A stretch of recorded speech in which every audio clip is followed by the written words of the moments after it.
سیموندونو تاجر تنظیمونو او سیول سوسایټي مرګرو په کوم خلوص او محبت باندې شرط دا ټول زه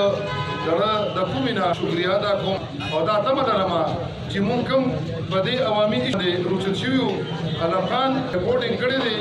هغه په دې باندې هغه عوامي شنو کړی شوم مرشو او دا رپورټینګ لته او په هغه رپورټینګ باندې هغه ام اس اړو خپل صحافتي خپل ډیوټ ورول چیرې واره په دې ورشن راګه دا ورشن په دې باندې هغه خپل دفتر کې یرغمال کا غفله بیجا جو ساته سړي انساني سلوک هغه تشدد شوی موږ هغه مزاحمت بار کړی دی او موږ دا کوم یو موږ ډېر روي چیرې تاسو ام ان ام پی اس وسره ولې ملاوي دي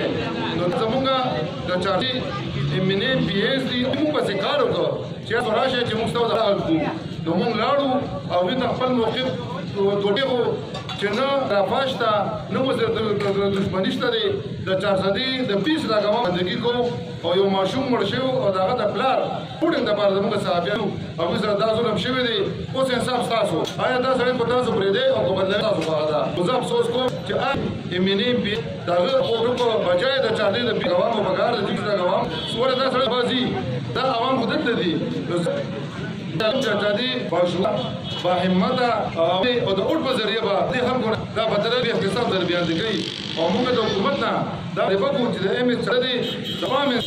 کوم جوړي رجی اقتصاد چیرې د سونه پیسې دي سونه په کوم قیمت دي د ما چې سونه په دال کې کار کیږي یو کارو شي نو پیسې بیا په کې بدل سره پیسې روان یو پیسې نه لګي د سپاتوي کې دوی نه برټیش میډیکل نه بنسشته نه پښتا موجود دا سپدې چې دا کوم قانون سره دي دا صوبایي اسمبلیان راړو او هغه باندې د هبر جونر رئیس دمرو ریاض کومه وی امرار او موږ کېم کې د یک جنزارو او وی دا ډېر راغلی الله دا یوازې عوامي په پرداز وجود شي موږ خور تر اسلام آباد پورې تاسو رسو او پورې دا ام اس موږ چا دی نه بدل کړی نه دا ویم شکر کوم د چاري عوامو شکریا ادا کوم د سیاسي پارټیانو تاجر تنظیم دا ټول شکر خبره مسکه پاتې شو چې موږ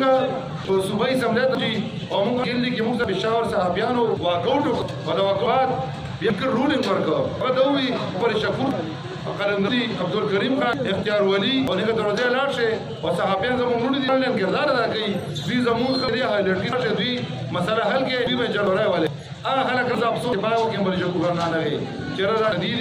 دا پښتو شراغلي کوم اختلاف کو اختلاف په مدار دي چې راغلي دي راسوي په دې راي او نور ټول لرال او ویلا تسلی راغلا چې تاسو مطالبه ان شاء الله شي دا ورځي موږ سره کېنه د پیغامونو باندې تسلی باندې موږ سره راړو هرته کېنه قوت سپیکر زموږ ټینګ صدا چې ان شاء الله تاسو مطالبه ورکو هغه حل کو او زه غواړم چې سمله طرف کوډ ختم کو په وجود سره اکشن نه وشتل دا د صوبایي حکومت ناکامي ده زه د مزاحمت کوم